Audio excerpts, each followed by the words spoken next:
किसान साथियों नमस्कार। दोस्तों एक बार फिर से हम आ गए हैं पूसा तेजस और ये साइड में है DBW 303। इस बार आपने देखा होगा दोस्तों काफ़ी गेहूं की फसल जो है आड़ी हो गई है और उससे काफ़ी ज़्यादा हमारे किसान भाइयों को नुकसान हुआ है। लेकिन दोस्तों एक चीज़ मैं आपको बता दूं, ये फसल वहीं आड़ी हुई है जहां पे किसान भाइयों ने फास्फोरस की कमी रखी है और जहाँ पे पानी लगातार चल रहा है वहीं पे फसल आड़ी हुई है और वहीं पे ज़्यादा नुकसान हुआ है। फास्फोरस के बारे में मैंने जैसे कि पहले आपको बताया था, फास्फोरस यहाँ पे गेहूं के जो पौधे हैं उनको मजबूत बना देता है।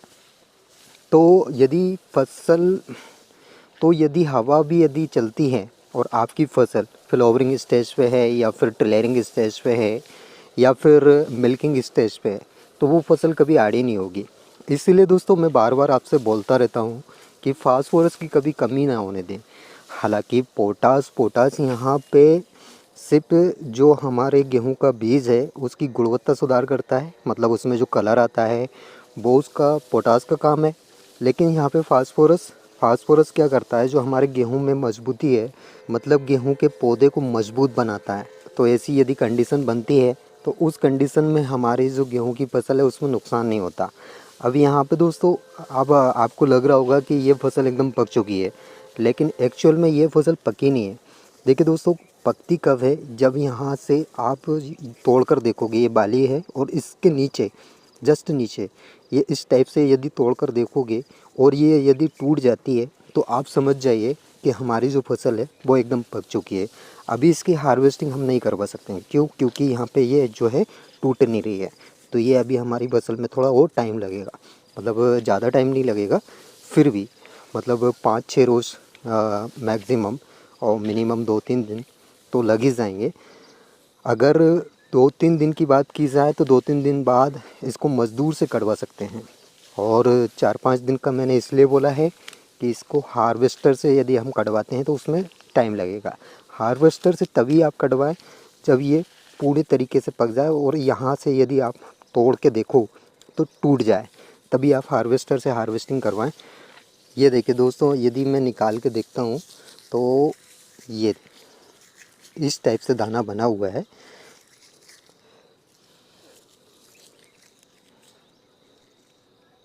ये देखिए पूसा तेजस की ये खासियत है कि इसमें कलर बहुत ज़बरदस्त आता है, मतलब एकदम सोने जैसा लगता है। फिर भी ये भाव में कम जाती है। खाने वाली जितनी भी वैरायटी है, जैसे 1544 है, श्री राम 303 है और आपकी लोकबन है, वैरायटी का भाव थोड़ा अच्छा देखा जाता है।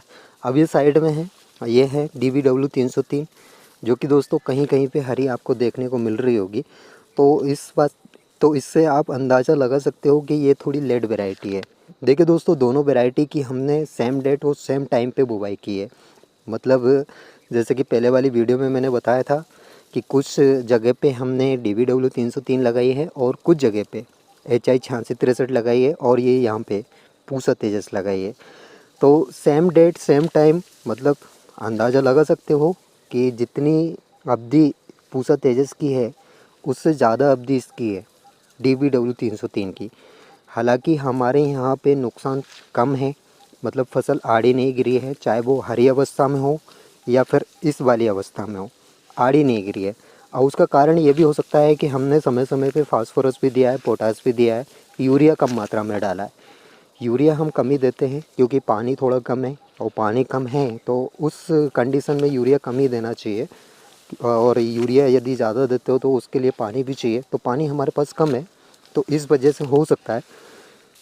लेकिन दोस्तों यदि आप फास्फोरस और पोटास और नाइट्रोजन यानी NPK, सीधी सीधी भाषा में मैं बताऊं तो अगर इनका फंडा समझ जाते हो तो इस बार का ठीक है। अगली बार आप जब भी गेहूं की फसल लगाओ तो फास्फोरस कब डालना चाहिए उसके बारे में भी मैंने वीडियो बनाई थी। यदि आपने नहीं देखी हो तो चैनल पे जाके देख सकते हो। ओवरऑल ये 2 पानी की फसल है। काफ़ी किसान भाइयों को बिलीव नहीं होता है कि 2 पानी में इतनी अच्छी फसल हो जाती है, लेकिन दोस्तों रियलिटी यदि बताऊं तो ये 2 पानी की फसल है। अब 2 पानी की फसल इतनी अच्छी क्यों है? क्योंकि हमारे यहाँ की जो मिट्टी है वो काफ़ी गहरी मिट्टी है, 15-16 फीट हमारे यहाँ पे मिट्टी है। काफ़ी जगह पे मैंने देखा है 2-3 फीट मिट्टी रहती है, तो वहाँ पे पानी जल्दी जल्दी लगाना पड़ता है मतलब 10-12 दिन, ज़्यादा से ज़्यादा 15 दिन तक झेल जाती है हमारी गेहूं की फसल, लेकिन वहाँ पे मिट्टी सूख जाती है। और उसका कारण ये भी है कि वहाँ पे गहरी मिट्टी नहीं है। ओवरऑल दोनों वैरायटी ठीक है। अब यदि HI 8663 आप देखना चाहते हो इस वाली कंडीशन में कि इस वाली अवस्था में कैसी है, तो मेरे को कमेंट में आप बोल सकते हो। मैं नेक्स्ट वीडियो HI 8663 की बना दूंगा। लेकिन दोस्तों आपको एक चीज़ और बता दूं, ये हार्वेस्टिंग के टाइम पे आप थोड़ी ठंडी अवस्था में यदि कटवा रहे हो तो ध्यान रखें। और सही टाइम कौन सा है वो भी मैंने आपको बताया। ये तोड़ कर देखने ज़रा, इसको तोड़कर यदि आप देखोगे तो आपको समझ आ जाएगा कि अब हमारी गेहूं की फसल को कटवाना चाहिए या नहीं कटवाना चाहिए। ये सबसे बेस्ट तरीका होता है। मतलब यहाँ से तोड़ के देख लिया आपने, मतलब ये गांव ग्रामीण क्षेत्रों में यही तरीका अपनाया जाता है।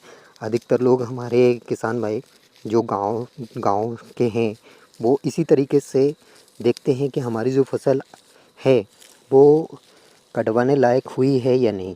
मतलब और ये बेस्ट तरीका है। मतलब इसमें यदि ठंडी है तो वो टूटेगी नहीं, और ठंडी नहीं है तो ये तुरंत टूट जाएगी। यहाँ से आपको आवाज़ आ जाएगी, को आपको भी लगेगा कि हाँ भाई हमारी जो फसल है वो सूख गई है।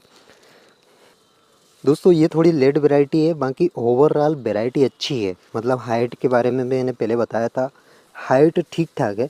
मतलब ये अगर मेरे यहाँ पे कमर तक आ रही है हाइट।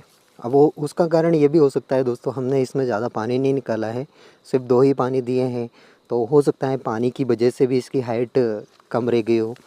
लेकिन यहाँ तक है, मेरे को अभी तक ठीक वैरायटी लग रही है। लेकिन रियलिटी क्या है वो तो हार्वेस्टिंग के बाद ही पता चलेगा। जब इनका एवरेज उत्पादन जब हम इनका निकालेंगे, कौन सी वैरायटी का कितना उत्पादन रहा है, तो तभी हम बोल सकते हैं कि कौन सी वैरायटी बेस्ट है। अभी फ़िलहाल में ठीक दिख रही है, बालियों का साइज़ ओवरऑल ठीक है। मतलब बाली काफ़ी लंबी है, और यहाँ पे पूसा तेजस की बाली थोड़ी छोटी रहती है, लेकिन एकदम कसी हुई बाली रहती है। सिर्फ बाली लंबी है, बाकी कसी हुई बाली इतनी है नहीं। लेकिन जो भी इसका फाइनल उत्पादन रहेगा, मतलब तीनों वैरायटी का मैं बताऊंगा, जब भी इनकी हार्वेस्टिंग होगी तब बताऊंगा कि पूसा तेजस का कितना उत्पादन रहा है, DVW 303 का कितना उत्पादन रहा है, और HI 8663 का कितना उत्पादन रहा है। हालांकि दोस्तों DVW 303 और पूसा तेजस काफ़ी किसान भाइयों ने लगाई है, तो जितना भी उत्पादन रहता है फाइनल उत्पादन, उसके बारे में मैं आपको ज़रूर बताऊंगा। अभी कुछ टाइम है, जब भी हार्वेस्टिंग होगी। तो इसके लिए दोस्तों यदि आपने अभी तक चैनल को सब्सक्राइब नहीं किया है तो नीचे आपको लाल अक्षरों में दिख रहा होगा सब्सक्राइब बटन, दबा लीजिए, और साइड में आपको बेल आइकन भी दिख रहा होगा। हालांकि आपकी कौन सी फेवरेट वैरायटी है, मेरी तो पूसा तेजस है, और आपकी कौन सी है मेरे को कमेंट में ज़रूर बताएं। तो वो आज के लिए इतना ही काफ़ी है। आई होप दोस्तों मेरे द्वारा दी गई जानकारी आपको समझ आई होगी और वीडियो भी पसंद आई होगी। वीडियो अगर अच्छी लगी हो तो एक लाइक, और जो किसान भाई इस चैनल पर पहली बार आए हैं और अभी तक चैनल को यदि सब्सक्राइब नहीं किया है तो नीचे आपको लाल अक्षरों में दिख रहा होगा सब्सक्राइब बटन, दबा लीजिए। तो मिलते हैं दोस्तों नेक्स्ट वीडियो में नेक्स्ट टॉपिक के साथ। तब तक के लिए टाटा बाय बाय, टेक केयर।